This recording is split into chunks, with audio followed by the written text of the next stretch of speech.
Good afternoon. We're here with Tony Long discussing him and Fashion Bar. Okay, Tony, I have a few questions I would like to ask you. What got you interested in fashion? I got interested in fashion because of the wellness component of it and how it made me feel. I think that when you feel great, you look great. So when you apply that to the way you feel, if you feel well, mentally well, spiritually well, emotionally well, psychologically well, then you're able to capitalize on that wellness in regards to getting a job, being in a very healthy relationship, really taking yourself seriously to the point that you are giving yourself all the opportunities that you deserve. That is wellness. So when you have wellness, fashion and beauty just becomes an added value to that, and it just kind of helps you get the universal self of who you are communicated correctly to the other people that are engaged in your life. How did the idea of Fashion Bar come to mind? Well, Fashion Bar, I've always wanted to do something in fashion. I mean, years ago I wanted to be a fashion designer. When I was 15 years old, I wanted to be a fashion designer because I found my mother's sewing machine in her closet, and she said that she was going to sew clothes because she couldn't afford to buy us clothes. My mom was, she was a victim of domestic violence. She studied for her state boards to pass and become a surgical nurse, an RN, specializing in surgery. And she worked at County Hospital for 35 years.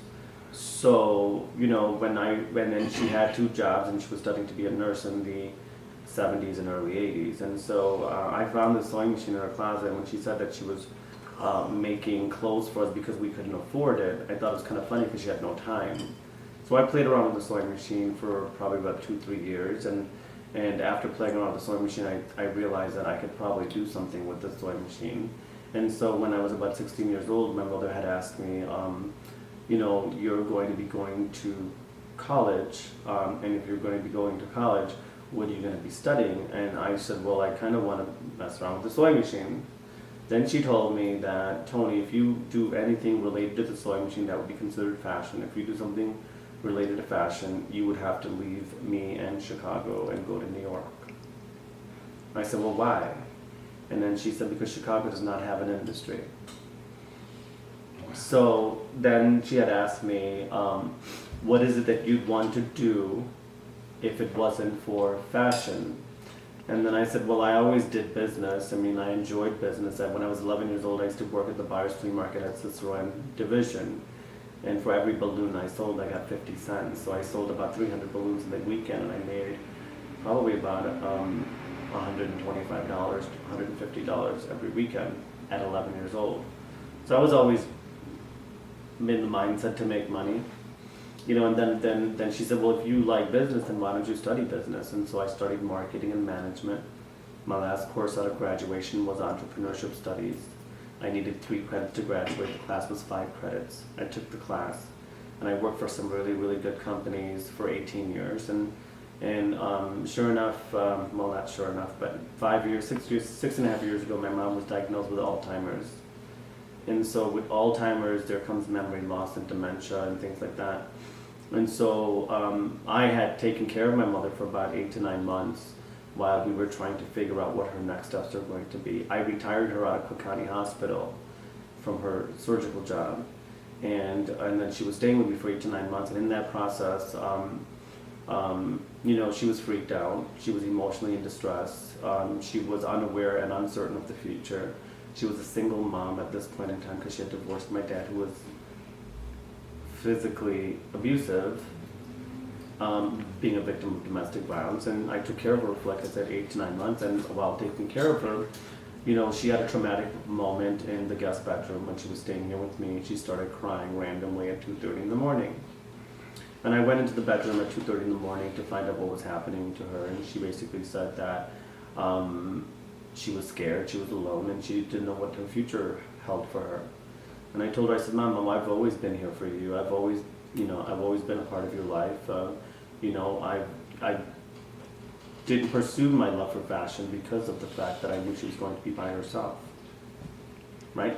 And so then at that point in time, I told her that I would always be here for her and stuff like that. And then the next morning she woke up and I made her breakfast, gave her insulin like I normally do.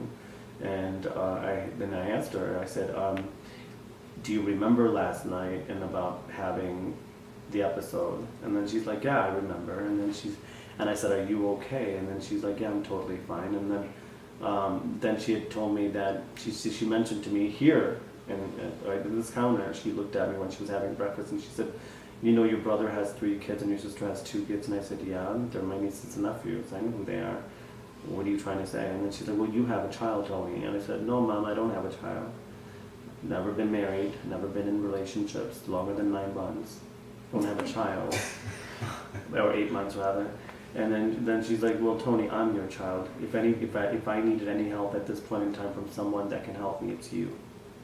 And so so then I realized at that moment in time that if I truly wanted to be happy and if I truly wanted to be successful in what I do and take care of my mom, then I had to pursue what my dreams were. And then the idea came, and I wrote down on a piece of paper, love the fashion, raise the bar, and I took the last words and I created Fashion Bar. So when you scan the barcode on the logo, it's supposed to say love the fashion. My mom's last cell phone number is now the business number. Interesting.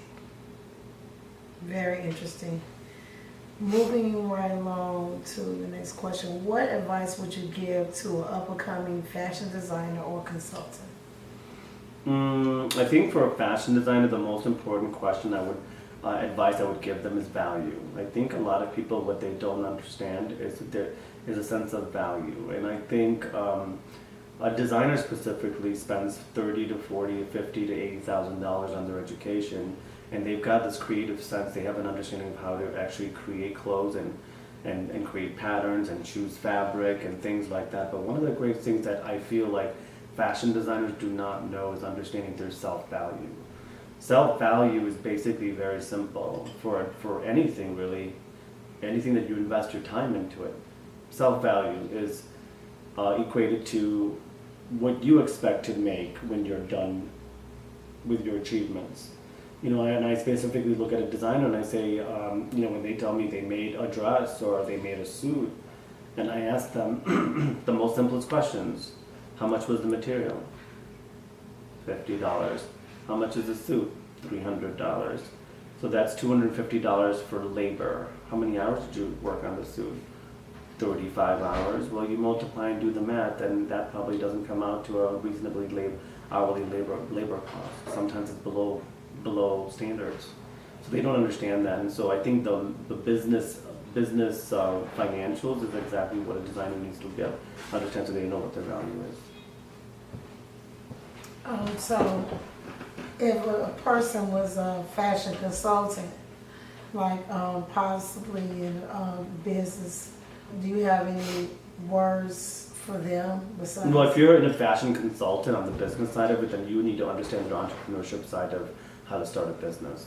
That's what you need to know. If you don't know how to start a business and really help grow a business and things like that, and you want to be a consultant, then you have no viable knowledge of how you're going to help that individual. Typically what happens is, like, when fashion designers do not succeed with their label or designer brand and they fail, they become consultants.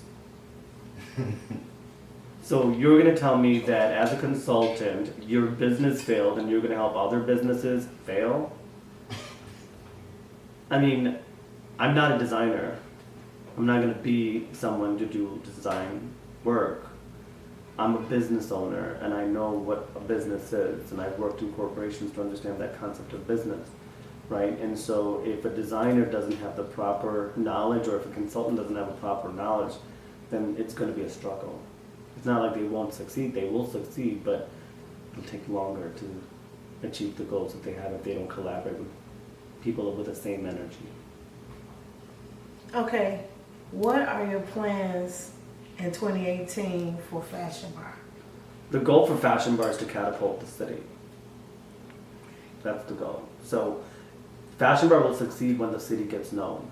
And when the city gets known, then the entire community gets understood. So, that meaning the project that you're doing, as far as what we just viewed, that is the stepping stone of what you're trying to do. Correct. Okay, so,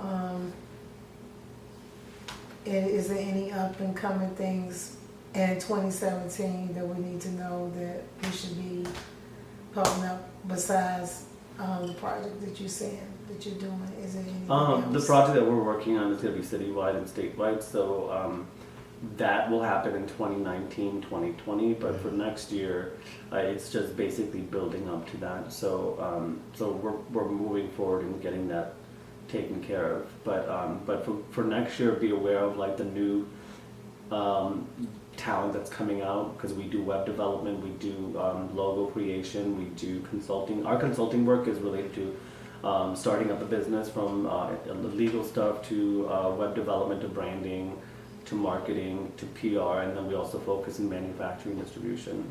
So it's a lot of different things, but it's the entire life cycle that a designer goes through. So that's our focus for next year, is going to be new talent that comes onto the surface here in Chicago and also the state, and then also focusing on Fashion Week, which will happen in February, March of next year, and October, September of next year in the fall. Are you doing any more workshops for fashion designers? Yeah, we will be doing legal workshops, we'll do photography workshops, we'll do things like that to help build the brand, and then once the brand has been built, then we'll go to market with it. Okay, so I would like to say thank you from Levels of Interest magazine. My name is Akila Brown, again, to my audience. My team appreciates you. This is our first article that we're going to issue in our magazine, so I am extremely excited about being here and coming to your home to Thank you. interview, and I appreciate your time. You're welcome. It's great to be here with you.